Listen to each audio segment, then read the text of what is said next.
Okay, so I know I just did one of these, but one of the things I'm doing right now, I'm doing my artist date, and I suppose it's really the thing with the artist way. You're supposed to do an artist date once a week, 2 hours by yourself, and so I'm like, oh, I'll just turn on the camera.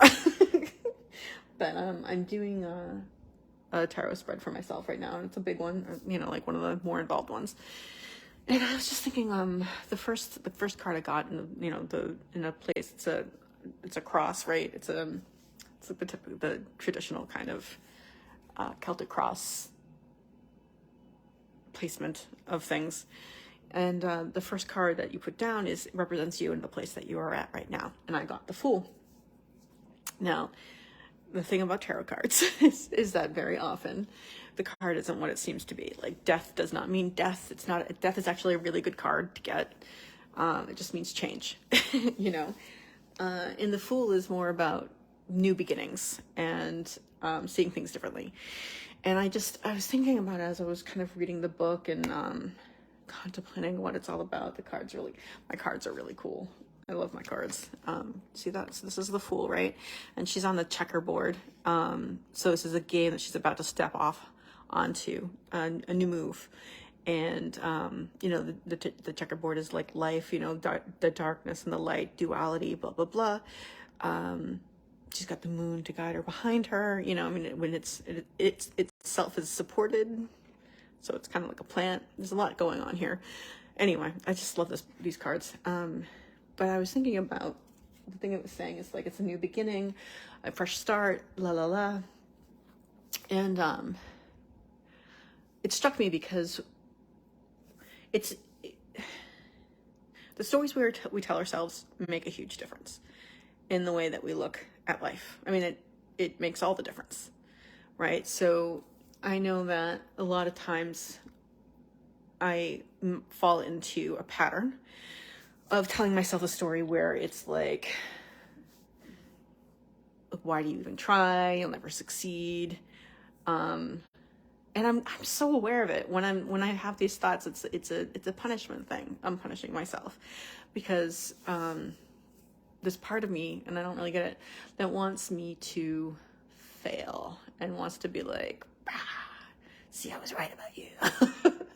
But so I often hear this story in my head that kind of goes through as a matter of course, and then I have to be careful about.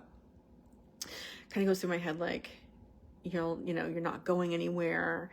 You had your chance, you fucked everything up, and now this is what your life is, and this is all it's ever gonna be. You're never gonna have, you're never gonna make an impact. You're never going, all these thoughts and stories that go on in my head that I'm grateful that I'm becoming very, very aware when they're happening, rather than, because a lot of times what happens is when you have these stories and you don't really realize that they're the stories that you're telling yourself, you just think it's reality.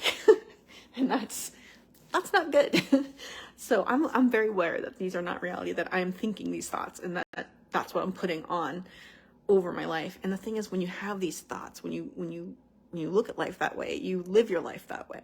So if I tell myself, I'm not going anywhere, I'm never gonna amount to anything, like, I'm just gonna end up being fat and alone, guess what's gonna happen? I'm going to behave in such a way that I end up fat and alone. Whereas if I'm telling myself this is a new story, this is a new step, and every time, I love these cards. I'll often just choose a card, and kind of ask a question, choose a card, and get an answer. But a lot of times when I'm doing readings, I'm always getting like new, like this is a new start. Exciting things await. Just keep going is basically the yes, Rama, the inner critic, the sneaky ass. They think that they, we think that they're right, and they're like, they're not. They're not. In fact, most of the time they're wrong, like super duper wrong, but they're like, but no, I know what reality is. And then they say that, no, I'm not wrong, I'm just realistic. And you're like, oh, okay, that's just realism. And it's like, no, it's not.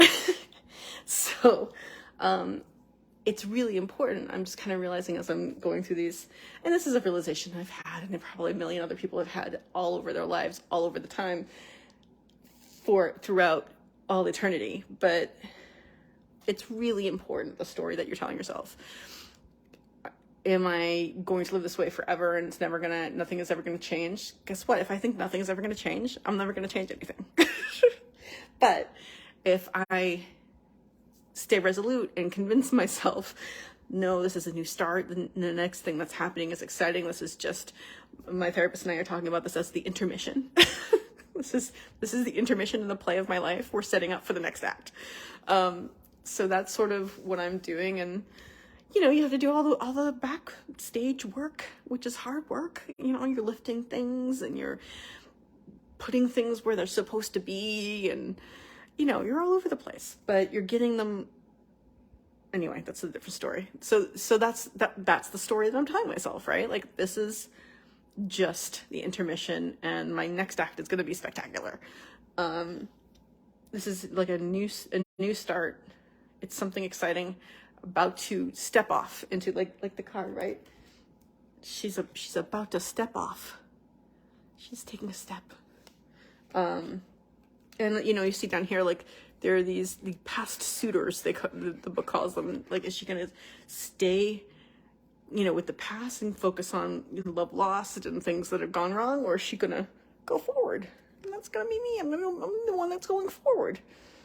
So I thought I'd come on and just share that. I just want you to be aware of your own thoughts. Be aware of your stupid, sneaky jerk inner critic, because they're assholes. You know what? Here's the thing.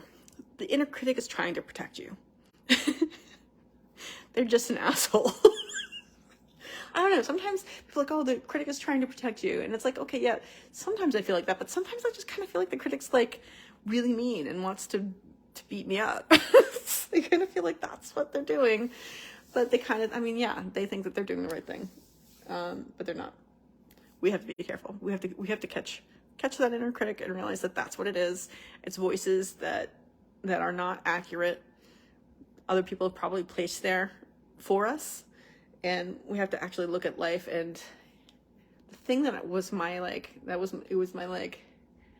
coup de grace, like my big thing that I used to do is like, well, but I'm just being realistic. You're smart. When you're smart and you're all smart, you can convince yourself of things. So why not use the intelligence where you can convince yourself of the negative stuff, and why not convince yourself of the positive stuff? For some reason, that's really hard to do, or seems a lot harder when you're in the habit of doing the opposite. But that's what we got to work on, right? So just wanted to come on and kind of encourage you guys to listen to your thoughts, be aware of them, and when you hear that negative critic, replace it with a different story. Right? When you hear this negative story, negative narrative about yourself in your head, because it's what we all do, replace it with a positive narrative, even if you don't believe it right now.